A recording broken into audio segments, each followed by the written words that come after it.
Assalamualaikum warahmatullahi wabarakatuh. Perkenalkan, nama saya Mahkum Yandi Abrori, dosen tetap dari program studi Ilmu Hukum Fakultas Hukum Universitas Filsafat Lamongan, Jawa Timur.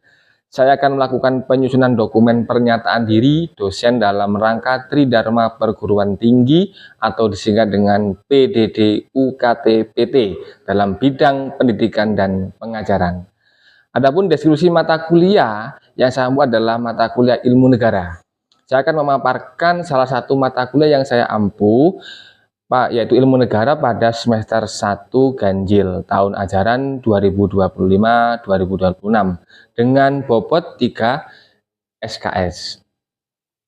Mata kuliah ilmu negara merupakan mata kuliah wajib dalam program studi ilmu hukum dengan kode MKF 10410. Mata kuliah ilmu negara ini sangat penting dipelajari karena memberi pelajaran tentang dasar-dasar ilmu negara seperti hubungan ilmu negara, kemudian arti, tujuan, dan fungsi ilmu negara, termasuk kaitan hubungan negara dengan hukum itu sendiri. Adapun kemampuan yang diharapkan setelah mengikuti pembelajaran mata kuliah ilmu negara ini, mahasiswa diharapkan mampu: 1. Menjelaskan tentang peristilahan ilmu negara dan ruang lingkup ilmu negara.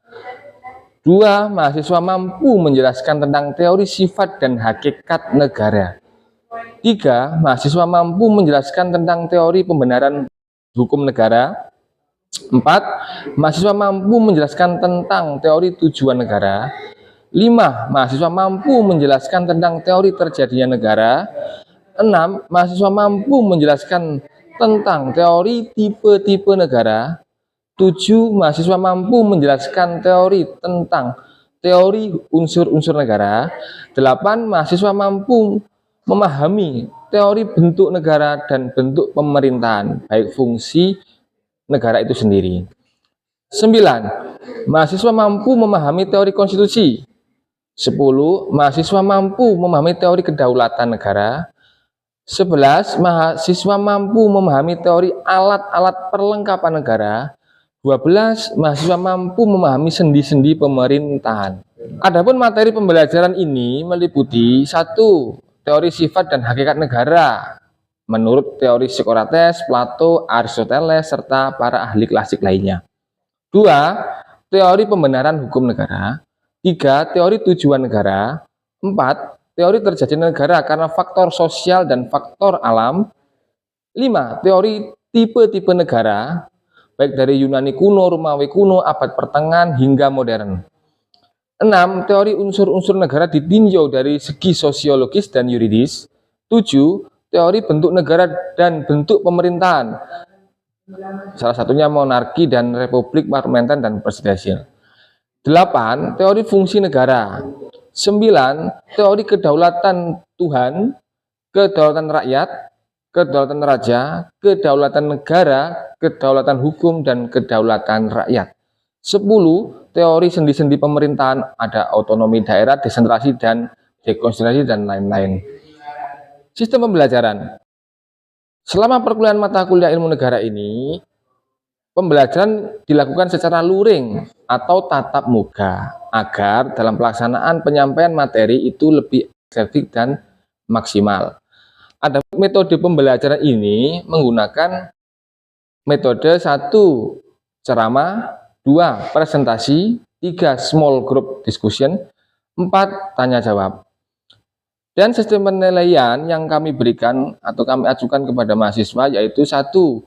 Kehadiran mahasiswa yaitu sebesar 20%, 2. Tugas individu 10%, 3. Tugas kelompok 10%, 4. UTS 30%, dan UAS 30%. Untuk menambah wawasan dan pengetahuan, mahasiswa diwajibkan mempunyai buku-buku yang berkaitan dengan ilmu negara. Salah satu contoh referensi buku yang dipakai adalah buku saya sendiri, Ilmu Negara. Kedua, ada bukunya Azhari. Kemudian yang ketiga, buku Abu Daud Busro. 4. Joko Sutono. 5. Nikmatul Huda yang terbaru. 6. Saiful Bahri, yaitu Ilmu Negara tahun 2018. Selanjutnya saya akan menampilkan video mengajar ilmu negara sebagai sampel. berikut videonya.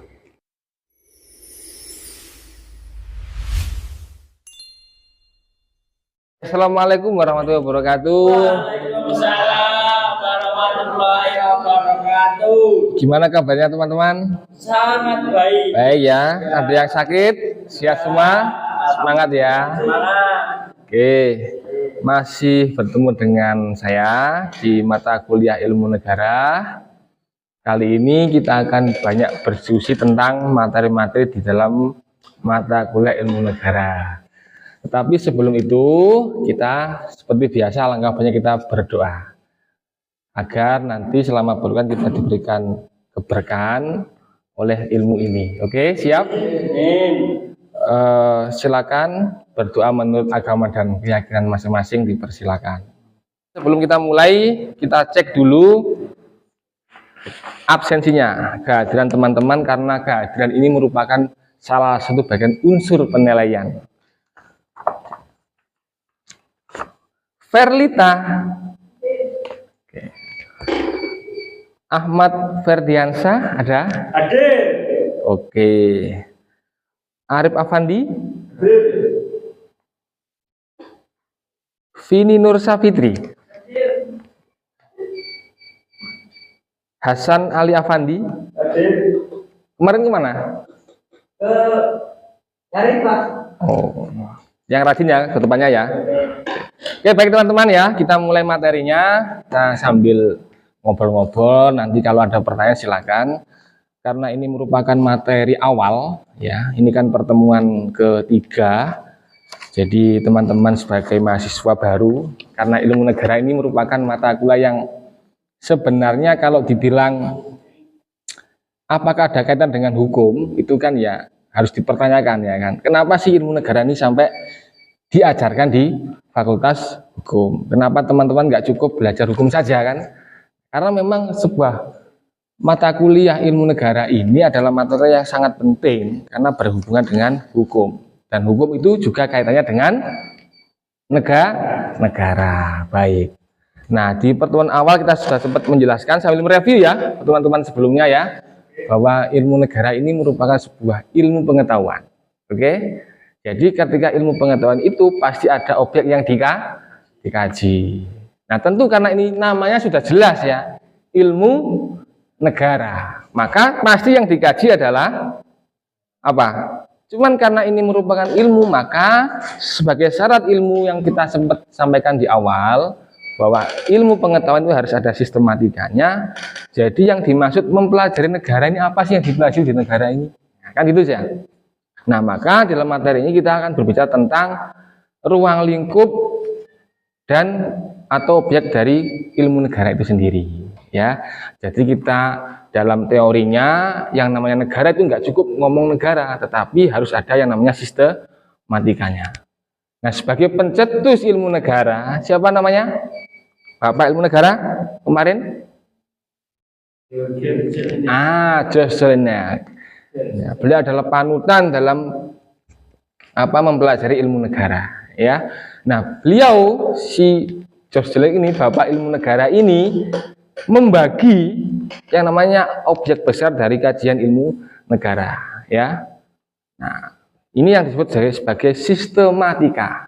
Jadi nih, bicara ngomong negara ya secara sederhana ya bicara tentang negara.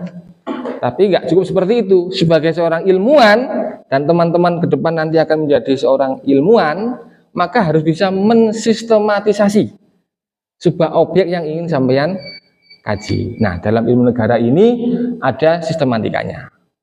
Jocelyn ini membagi ilmu negara ini dari dua jenis, yaitu satu dalam arti sempit dan salah. Hukum. Seperti hanya hukum. Ada hukum positif, apakah ada hukum negatif? Ya, tidak ada. Ya, jadi ada positif belum tentu ada negatif. Tapi dalam istilah hukum itu ada namanya hukum positif, tapi nggak ada hukum negatif. Nah, sama dalam Jocelyn ini ya, ada namanya ilmu negara dalam arti sempit ya. Tetapi tidak ada arti adanya tentang hukum. Jadi mempelajari negara dari aspek hukumnya. Kalau arti sempit, dia mempelajari hal-hal lain. Yang mana dari arti sempit ini sosiolog masih membagi. Nah, di bayangan ya, ada bayangan ya di kepala teman-teman ya. Jadi ada sempit, ada hukum, di sempit sendiri terbagi. Ya, yaitu ada umum dan khusus. Ya, jadi pelan-pelan ya. Ini sambil membagi sistematisasi tadi loh, ya. Nah, ini dari arti sempit ada umum dan ada khusus. Ya. Nah, di umum sendiri itu ada berbagai jenis, ya. Nah, di sini dari sudut pandang sosiologis dan dari sisi yuridis. Jadi teman-teman ketika bicara ilmu hukum, ya, itu akan ada beberapa perspektif, cara pandang menilai apapun, ya, cara pandang menilai, termasuk menilai negara. Bisa dipandang dari sisi sosial atau sosiologis, bisa dipandang dari aspek hukumnya itu. Tinggal mau ngomong apa.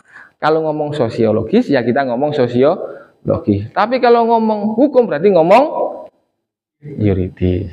Oke, sambil dilihat slide-nya teman-teman ya.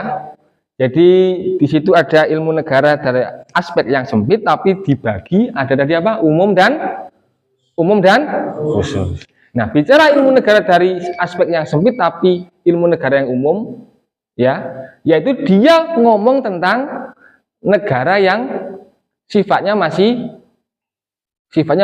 umum. Segala sesuatu yang ada di dalam negara ya bisa diobrolkan melalui aspek yang umum ini. Ada ngomong soal sifat hakikat, ada asal mula, ada tujuan dan sebagainya. Apapun pokoknya yang penting ngomong negara berarti dia tergolong dari aspek yang umum. Gitu ya.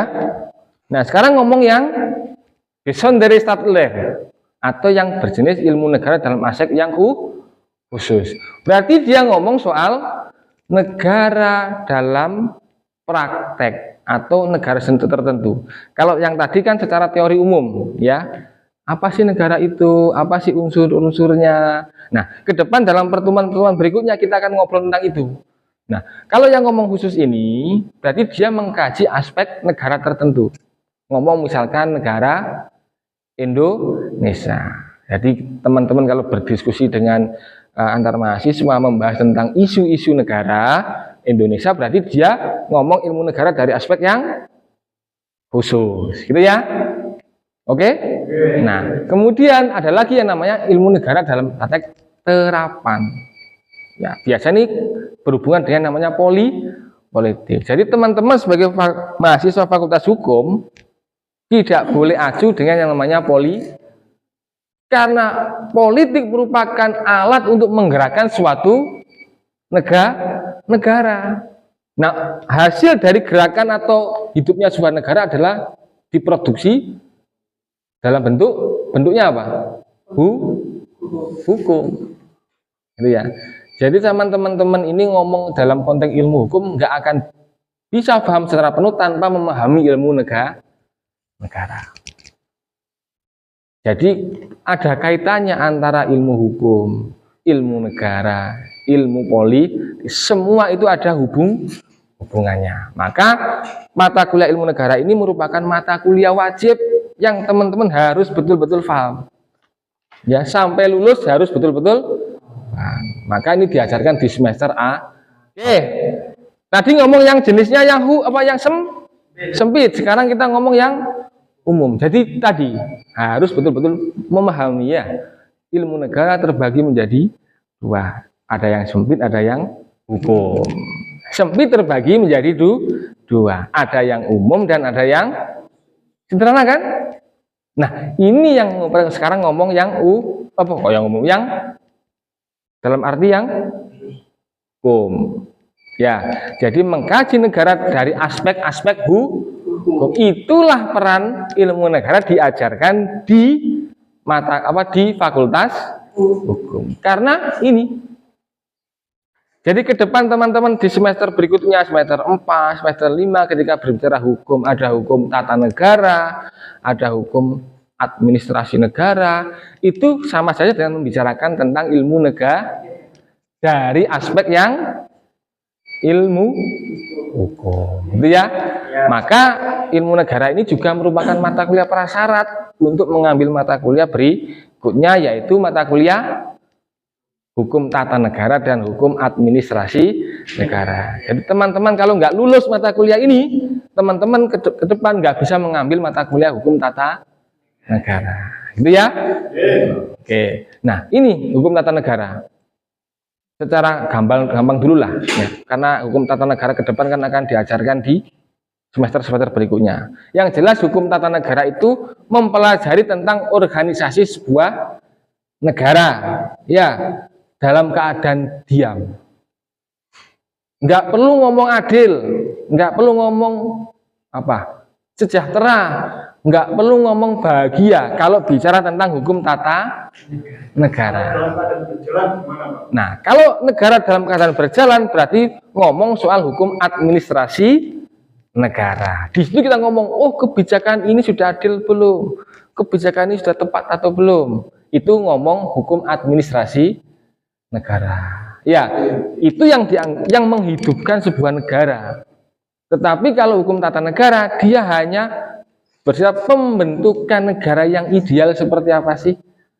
Gitu ya, sesuai dengan konteks sosial. Misalkan pilih demokrasi, pilih monarki, pilih apapun, gitu kan? Itu tinggal membentuk dari aspek hukum tata negara. Apa sih bentuk kepala pemerintahnya? Apakah ada presiden? Apakah ada raja? Dan sebagainya. Itu ngomong hukum tata yang didasari dari mata kuliah ilmu. Oke, baik. Jadi kita sudah membahas secara rinci ya kan tentang apa namanya objek aturan dari ilmu negara. Nah, secara mudah biar teman-teman lebih mudah memahami, itu teman-teman bisa perhatikan ada slide di situ untuk biar teman-teman paham bahwa ilmu negara terbagi jenis ini. Ini menurut siapa tadi? Bapak ilmu negara? Nah, jadi harus betul-betul paham ya, dan biar kelihatan cerdas gitu lah. Ilmuwan itu harus cerdas ya. Salah satunya tahu siapa Bapak ilmu negara. Ya, biar nanti di masyarakat itu ngomong itu enak gitu loh. Oke, ini teman-teman terbagi ada apa tadi yang Rexven ini tadi yang hukum tadi loh ya. Nanti yang sempit yang sana. Itu terbagi tadi. Nah, teman-teman bisa pelajari lebih dalam di rumah, baik dari buku-buku yang sudah kita sampaikan, ada buku saya, nah, ini sudah punya toh?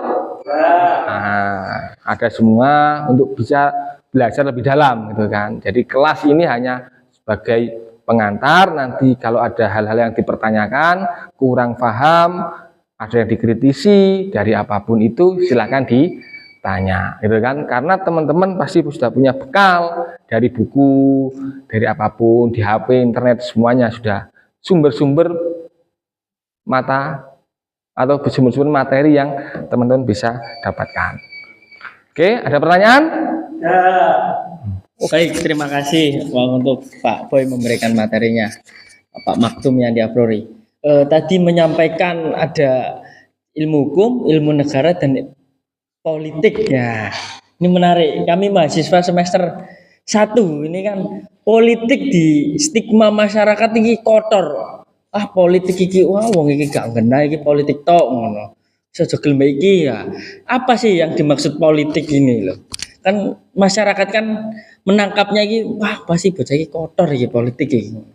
Terima kasih waktunya Bapak Maktum yang diaprori. Baik, terima kasih Pak. Saya izin bertanya, apakah kalau tidak ada rakyat, apakah bisa ada negara? Mungkin itu yang saya tanyakan. Oke, baik. Dari pertanyaan dua teman-teman, salah satu atau satu dua ya, dari mahasiswa, barangkali dari teman-teman ada yang mau menjawab? Ya. Gimana? Ada jawaban dari teman-teman biar nggak apa-apa, usul-usul apa gitu, silakan. Mbak yang di belakang mau jawab? Oke, jadi pertanyaannya tadi soal politik ya. Ya, politik di masyarakat yang kelihatan itu buruk gitu kan. Nah, sebenarnya sebelum ngomong itu, kita harus paham dulu bahwa sebenarnya politik itu juga bagian dari ilmu pengetahuan. Ya, sama dengan yang namanya negara, gitu ya. Nah, dua antara ilmu politik dan ilmu negara ini punya kaitan, gitu loh. Ya, apa kaitannya? Tadi di awal kita sudah sampaikan bahwa penggerak dari negara itu berasal dari namanya politik. Tentu yang namanya negara diciptakan atau dibuat itu pasti punya yang namanya tujuan. Nah, tujuan itu bisa tercapai ketika politik itu jalan. Nah, apakah politik itu kotor? Ya tidak. Karena yang namanya negara pasti ada penggerak. Nah, penggerak itu namanya adalah penguasa. Nah, cara untuk menuju menjadi penguasa tadi harus melalui proses yang disebut dari proses politik. Gitu. Tanpa adanya politik, negara ini nggak jalan. Apakah politik hanya demokrasi? Tentu tidak. Contoh raja itu juga bagian dari penguasa yang diproses melalui proses politik. Cuman prosesnya seperti itu, gitu loh. Tapi bukan demokrasi. Dalam demokrasi juga ada politik, di monarki juga ada politik dengan sistem yang berbeda-beda. Bagaimana sistem politik itu? Kita nanti ke depan bicara tentang ilmu politik yang bagian hubungan dari ilmu negara, gitu ya. Jadi kesimpulannya tadi politik itu netral. Cuman pelaku prakteknya saja yang mungkin ketika dipandang di masyarakat itu tidak baik, atau cara memperoleh kekuasaan tadi yang tidak baik. Nah, bagaimana caranya agar baik? Ya kuliah di Fakultas Hukum Universitas Bilfa. Gitu. Yang kedua tadi apa? Yang kedua tadi soal berkaitan soal lompat ke rakyat. Ya, bagus pertanyaannya karena ada bagian dari ilmu negara ini. Apakah jika tidak ada rakyat,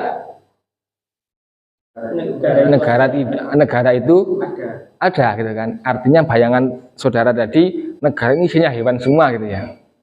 Sehingga apakah ketika tidak ada manusia gitu kan, isinya kambing, sapi, apakah masih ada negara kan gitu loh? Iya kan? Tentu tidak. Kenapa? Karena instrumen atau unsur dari sebuah negara itu harus ada yang namanya rakyat. Itu harus ya. Tidak ada rakyat, tidak ada negara kalau tidak ada rakyat. Karena negara ini adalah alat ya untuk mencapai sebuah tujuan kebersamaan. Ya. Nah, apa sih rakyat itu? Manusia. Kumpulan dari manusia yang di dalam suatu negara. Itu ya. Baik teman-teman, sambil tadi sudah di absen kan ya. Ya, biar kita kelihatan teman-teman bisa aktif atau tidaknya ya, ini kita bagi aja gimana ya, kita bagi kelompok dari materi yang sudah kita sampaikan tadi. Teman-teman coba mengkritisi satu sama lain ya, yang sepakat atau tidak sepakat. Nah, karena ini tadi yang hadir semua ya, kita bagi aja dua kelompok ya, kita bagi dua kelompok. Ini perempuan, dibagilah perempuannya ya. Saya pikir karena sudah dewasa, silakan berdemokrasi ya, untuk belajar gitu kan, membagi kelompoknya dua masing-masing. Saya tunggu ya teman-teman ya, silakan kita kasih waktu sebelum kita pulang, teman-teman biar ada bekal ya untuk mendiskusikan tadi dua materi tadi dari jenis-jenis ruang lingkup ilmu negara.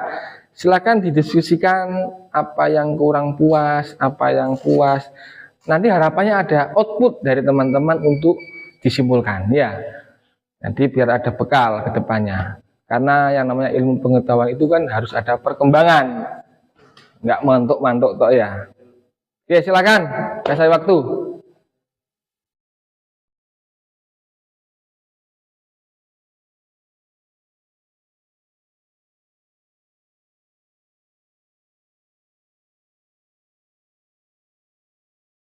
Baik, cukup ya? Cukup? Sudah puas diskusinya? Sangat puas, sangat. Kalau nggak puas, lakukan di luar kelas. Warung kopi bisa, di mana bisa. Ya. Oke. Diskusinya sudah.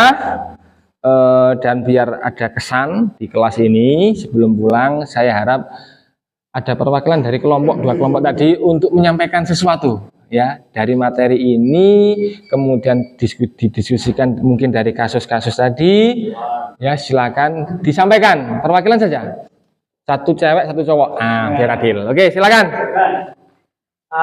Gini Pak, terkait gini Pak, terkait apa namanya, kita dari teman-teman ini kan sudah berdiskusi dari kedua belah pihak terkait kesimpulan daripada ilmu negara dan kita sebagai mahasiswa untuk bagaimana di masyarakat itu sendiri. Cukup Iya, negara ini penting ya. Berarti sekarang negaranya tikus semua. Oke, dari kesimpulan yang kita pahami bahwa ilmu negara itu mengajarkan kita relatabilitas antara politik, hukum, dan negara. Itu saya kira. Oke, baik teman-teman. Selama beberapa menit kita sudah bisa berdiskusi, menyampaikan materi yang kaitannya dengan ilmu negara. Saya harap materi ini bisa teman-teman pahami, bisa sama perdalam di luar kelas, sehingga apa yang nanti teman-teman dapatkan di dalam kelas ini bisa bermanfaat. Dan jangan lupa tetap semangat, tetap menikmati materi-materi yang ada di dalam ilmu negara. Ya, di pertemuan-pertemuan berikutnya tetap ada keaktifan seperti hari ini. Ya, adapun RPS atau itu materi yang akan kita pelajari ke depan sudah terbagikan. Mungkin teman-teman bisa belajar di rumah sehingga nanti di pertemuan berikutnya sudah ada gambaran materi-materi yang akan kita sampaikan sesuai dengan RPS. Baik, silakan pulang setelah ini, hati-hati di jalan, kurang lebihnya mohon maaf. Assalamualaikum warahmatullahi wabarakatuh. Demikian gambaran PDD UKT PT yang saya buat mata kuliah ilmu negara. Semoga bermanfaat, kurang lebihnya mohon maaf. Assalamualaikum warahmatullahi wabarakatuh.